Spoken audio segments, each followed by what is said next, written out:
Welcome to the Thriving in the Age of Disruption podcast. Today, Dr. Ramesh chats with Csaba Bundik, a seasoned entrepreneur and business advisor with more than 20 years of experience in management, entrepreneurship, and innovation.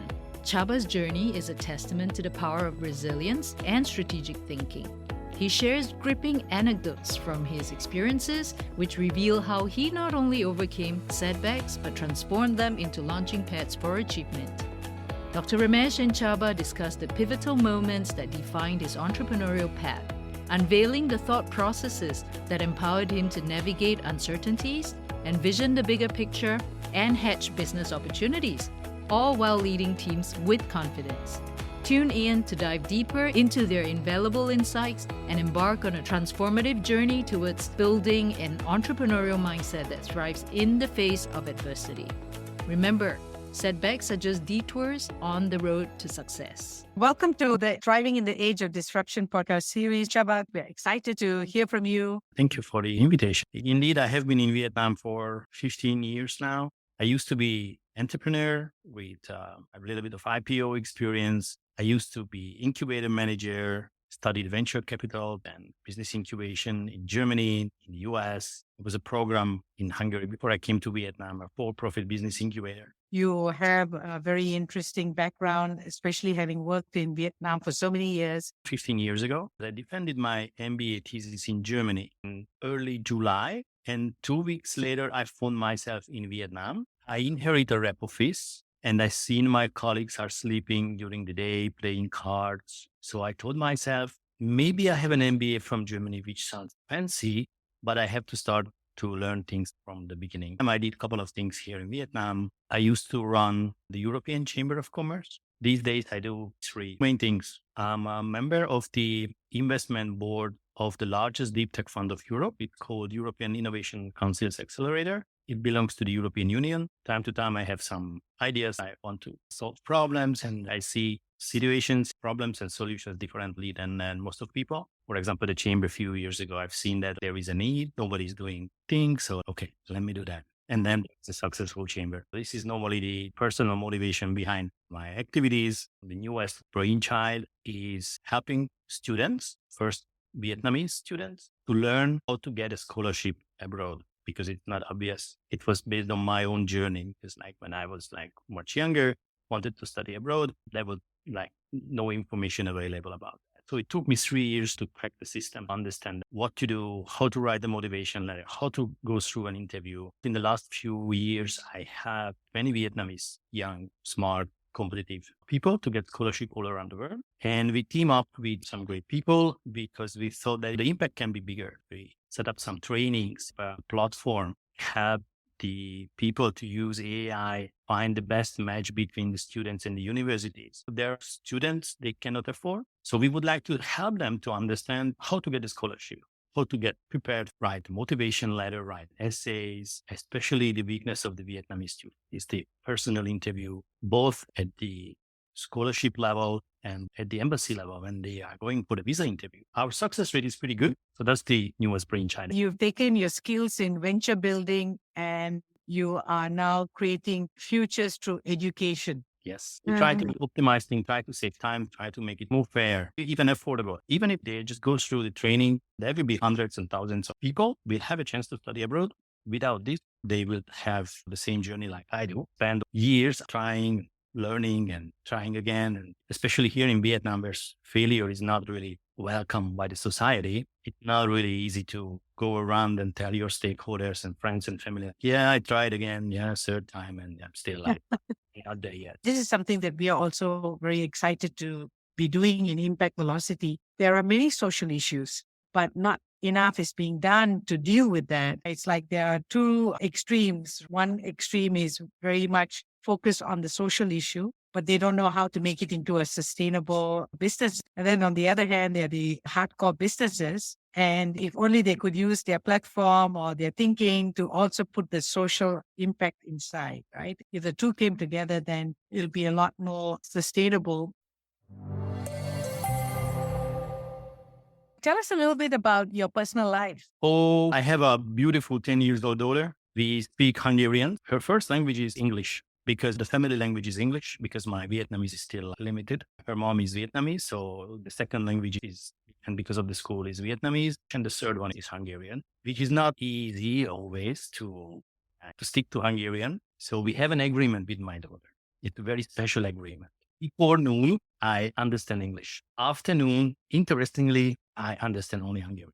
A little bit of flexibility. So if something is urgent, is dangerous, of course, use whatever language you want. I'm very proud she speaks very good Hungarian as well. Excellent. So you cracked the code there with incentivizing your daughter to learn 3 languages.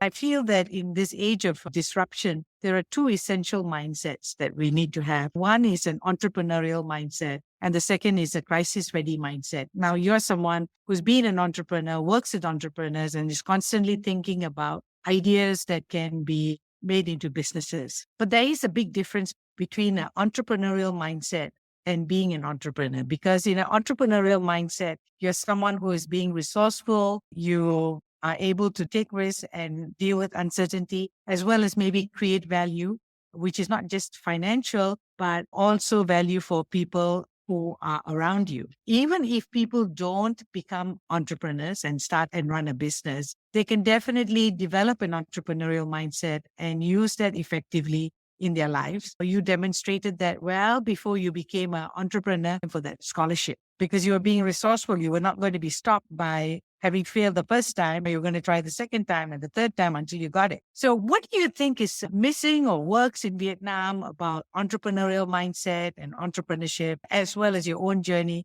That's a very good and very deep question, because while we are talking about these issues, things are changing and the situation is completely different. I give you an example. We used to run the largest startup events of Vietnam. It's called Hedge Fair. Started in 2013. We were in the basement of Indochina Plaza before it was officially opened, because that was the only place we could afford and they could host us. And it was very difficult to handpick the first 200 people and invite them one by one. And it was 2013. In 2019, if I'm not mistaken, before COVID, we had more seed investment in Vietnam than Singapore. The changes in this country is amazing. And there is a lot of very smart Vietnamese people. They go abroad, they study in the UK, US, they are under the influence of entrepreneurship and startups and the big stories. And now here in Vietnam, the unicorns, and they're coming back. And the Vietnamese dream has changed. So when I came over here 15 years ago, the Vietnamese dream was still find a job, go to the bank, work for a multinational company, or work for the state, because it's very stable. If you see what is the Vietnamese dream now, they want to be rich. And entrepreneurship is helping them, but they just see one side of the entrepreneurship. They just see the success stories. They just see that once they are successful, they will be very rich. So the society will treat them well. But they just can't see yet, because the schools and the business books are not teaching them well about the whole picture, because everything comes with a cost. Nights, mental health, physical health, family relations, and so on. So there are a lot of things to sacrifice before, even if somebody is lucky enough, get successful. So they can't see the full picture. So how to use entrepreneurship in their life? So if you don't take any risk in your whole life, then you will be in the same level. If you are okay with that, there's nothing wrong, because entrepreneurship is not for everyone. There should be a certain kind of mindset, could adapt the risk, and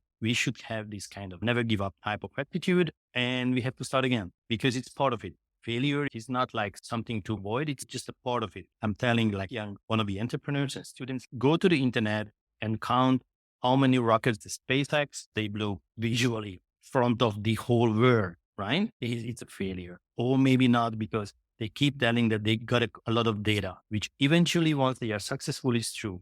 In the middle, it's just communication. But this is the kind of mindset we need. So, okay, you screw up things, fine. That's okay. Just learn and don't do the same mistake again. One of the best teaching I learned in Germany, in the very direct way of communication, our professor who was running the business school told us that, listen, guys, if you make a mistake, it's fine. If you make the same mistake again, you are stupid, because you were not able to learn from your own mistake. And it's very right. This type of communication, of course, is too direct for the Vietnamese culture, but the message is clear. Just learn from your mistake and do it better next. An entrepreneurial mindset can be applied in daily life. The attitude of never give up, don't be stopped. The failure is part of the journey, but at least make sure that you learn and don't make the same mistake again. I define crisis as a setback or a failure. Most people at a time of setback or failure, they would give up or freeze and not go further. But then some people actually can move ahead and make decisions and turn around. In your own experience, how have you dealt with a crisis and what has supported you to be effective in dealing with crisis? I have two favorite examples about that. The financial crisis in 2008. All of our businesses, activities were heavily influenced. I was that time like more in Europe than Vietnam. So in 2010, and we team up with two like literally genius people, members the Mensa group, and come up with a flexible investment strategy. How to be reactive if the financial markets are changing, because the situation was there, like there are different funds, they have the thesis, they have the strategy, and this cannot be changed for 5 years. What if we come up with something more flexible? If some macro data are changing, we invest differently, so we are very reactive. And in 2011, we set up a company for that. And in 2013, because our strategy was a crisis-proof investment strategy. It was just shortly after the financial crisis. So we managed the only IPO in Hungary in that year. So even the newspaper said that, oh, okay, the first company after the financial crisis coming back to the stock exchange. Oh, how great is that? But there are always some kind of new opportunities in the crisis. And if you are more creative than the others, it creates some kind of niche market or blue ocean for you. If you can figure out something earlier than the competitors, then it helps you. And the crises are always like cleaning up the market. Those who are not as lucky as you are, or not as flexible, not as creative, they will not be players in the market anymore. And you are there in the bigger market. A recent crisis is the same. So there was the COVID, almost all my projects have been closed. Like one of my favorite projects at the time, we wanted to open a co-working space and business incubator in Hoi An, brand new building, open the F&B part. And COVID came. My colleagues were asking me like, okay, Csaba, what we will do because tourists are not coming, the other projects are not working, physically we cannot travel, so what we're going to do? And we did this IPO was a reaction for a crisis. We will come up with something new. And this kind of new project is student recruitment with a new AI, with teaching with more value than the traditional agents. How the students, they want to study abroad, but they physically cannot go out. Online trainings, sure, they have a lot of issues to solve. So based on the problem and based on the circumstances, we have to come up with something. From my point of view, being an entrepreneur and being crisis resilient is very much the same mindset. There is limited resources. There are the circumstances, and you try to use your resources as efficient as you can. And the circumstances are always changing. If it's COVID, if it's financial crisis, like gas, it's inflation, if it's energy prices, like always some problem, and you have to be reactive. You have to be adaptive. So it's, for me, being entrepreneur and being flexible and react as life or the big picture is forcing you, it's very much the same. I'm really inspired because I could hear that there is this mantra that you have for yourself.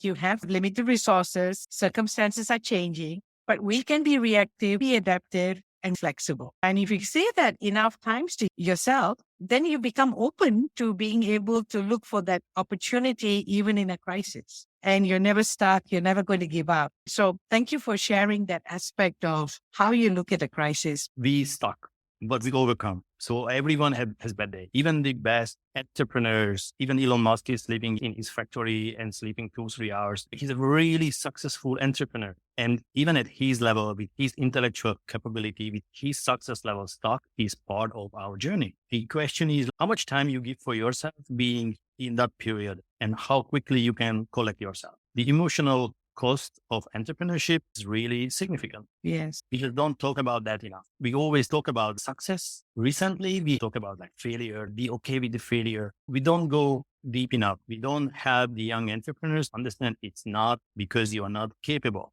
It's not because you are a disaster. It's just part of your journey. Even the best of the best have the same, but difference is they overcome faster than the average people. That's right. The ups and downs of entrepreneurship is something that we have to embrace. Sometimes young entrepreneurs are not aware that there are those downs and that they have a say in how they manage that. Because if you're going to give up or if you're not going to do anything about it, then that period becomes a long suffering versus you get back and you get into the game and you go up again. So wonderful. Thank you so much for actually decoding entrepreneurship for us, as well as how to deal with crisis. And I think you're right. Entrepreneurs have firsthand experience in dealing with crisis on a day-to-day basis because many things don't go according to plan for them. Where are you in your spiritual journey? And what is spirituality for you? I was raised under the European culture, and they always were very much open for different Asian cultures from my childhood. So from my very early age, I think I was like 5 years old when I heard the word Dalai Lama in the radio. And since that moment, I was very much interested in the Asian culture.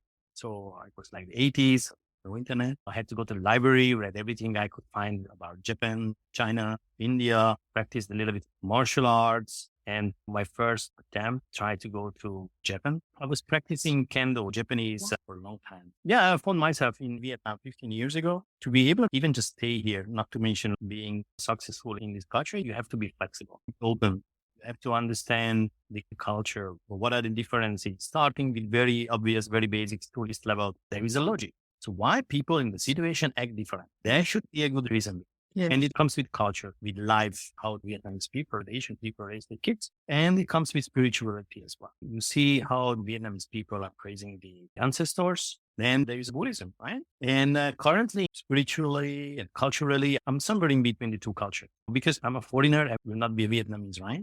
But I have been in Asia for quite a long time. I'm not like that 100% European anymore. I go to Brussels, listen to the presentation, best of the best projects from Europe because we give them a lot of money for the best of the project. Therefore, the competition is very high. And I see my fellow jury members, how harsh they are and just killing the startups. Oh my God. Why are so you cruel? When I'm back to Vietnam, listening to startup, I'm still very harsh on this and much more soft than like few years ago. In terms of spirituality, one thing is getting stronger, probably comes with age, is reflecting back to the startups I'm more and more interested in, or the ventures I would like to create. It's being useful and helping others. It's getting more important for me to set up system, can be self-run without me, solving problems and make some impact. What I'm trying to do and demonstrate is how to use entrepreneurship to solve some kind of social problems in a sustainable and even profitable way. There are a lot of issues we try to solve with charity or based on donation could be solved based on business logic. There is a value, somebody is ready to pay for that, and it can be self-run. And this is what I built. I'm more and more gravitating to a business in the social impact field because there is a trap there of kind and nice social people. They have to think business, which is very difficult. And it's sometimes much easier to help hardcore business people to find the right balance between making money and being useful. This is what I try to demonstrate with projects. And I would like to repeat with a couple of other things in the future. This is how I can see the changes in my spiritual journeys, how it impacts my daily life, my decisions, and my orientation. Wow, that's really profound how you've connected to this aspect of your purpose of being useful, that in leveraging on your strengths, creating the system, solving a social problem, and creating impact through that, also as a demonstration for others to follow. And one of the issues is the upcoming challenge of AI. And currently, I think nobody really can honestly tell what will happen in 5 or 10 years. Can be very good, can be very bad. But there are a couple of practical questions. Okay, how to prepare my kid for the future? What job should I orientate my kids to? And there is no good answer. Probably the best reasonable answer I recently heard was an interview with Elon Musk. He said, be useful for the society. That is not placeable. There will be people, there will be problems. AI will not be able to solve that. Be useful for the society. So this logic is like even helping to have some kind of orientation, ideally, because going back to our original topics like the uncertainties and how to react to changes and crises, the AI will change a lot of things. Just see in Vietnam, within 1 year, how many new services popped up out of the blue using ChatGPT. A year ago, nobody in Vietnam was really talking about that. Then it was like bombshell, and Vietnamese people are very good in finding business opportunities. Just the beginning. Who is replaceable, who is not? There are a lot of things will be replaced by AI. The human to human interaction will not be. It's an area of concern for us. And so we picked the 3 commitments. And one was the commitment to people's inner development and how as human beings we can understand the systems view and how we are interconnected and interrelated, and also the impact of unintended consequences. And the second one was to look at planet renewal. And the third was about prosperity sharing. And I think prosperity sharing is a big area from the youth to those who are aging to also many social issues. So how do we actually bring all three together is an area that we are concerned about in impact velocity. And I know you've got some great ideas, and you had at some point worked with UNDP as well here in Vietnam, right? You run the UNDP's social incubation. Accelerated Social Innovation Labs. Yeah, that's right. Do you think it's possible for us to live a simple life? Simple life. I think it's more than possible. It's necessary because look at the big numbers. We overconsume the resources, right? So we don't have enough, even just raw materials. Imagine that like buying a car in Vietnam costs like 3 times more than in Europe because of the tax. Why is that? Because if the people could buy cars easier than as it is now, you will not be able to go from one part to the other in the city because there will be huge traffic jam. You can't ask people like individuals don't consume more. Why is that? Because the whole society is saying that the others are more successful and you are a loser. In Southeast Asia, you need the status symbols because this is how the others will talk about you. It makes impact on you, your wife, your father-in-law. Young Vietnamese get questions of the distant relatives about, okay, did you finish the university yet? Okay, not yet. Okay, fine. You have the boyfriend, the husband, and now why not? What is wrong with you? So I don't have to tell you how much pressure on people in this culture. Part of it is being successful, being rich, have the house, the car, whatsoever. So how to tell people to have a simple life? That's a very good question because we have to have some kind of reasonable consumption. We can't take the prosperity from people. So if people can't feel that they live better than 5 years ago, it comes with some mental issues, right? They will not feel good because society will not treat them well. How to find the balance between feeling that I'm just more successful than 5 years ago and not overconsume the resources we have? That's probably one of the biggest questions mankind in these years, because somewhat we have to, but we can't tell people like, okay, don't change your mobile phone because the whole economy is telling that, especially the consumerism. People have their own problem. Even buying something help them to have some few minutes of feeling good. Okay, at least I could buy this. So maybe my life is difficult. Maybe my husband is difficult. Maybe my work is difficult. The mother-in-law, whatever. At least I have few minutes of peace of mind because I could buy the new clothes. Yes. I really need that. Maybe not. So how to find the balance between individual progress and not overconsume things we definitely don't need? I don't have a solution for that. What I'm thinking a lot is 2 things are missing in the business management books. So these books were written based on one concept, how to allocate the resources. Like you have like limited resources in how to allocate your money. And the books are not talking about 2 things, health and time. So how to have a quality life, not only when you are too old and you have a lot of money and now you can travel,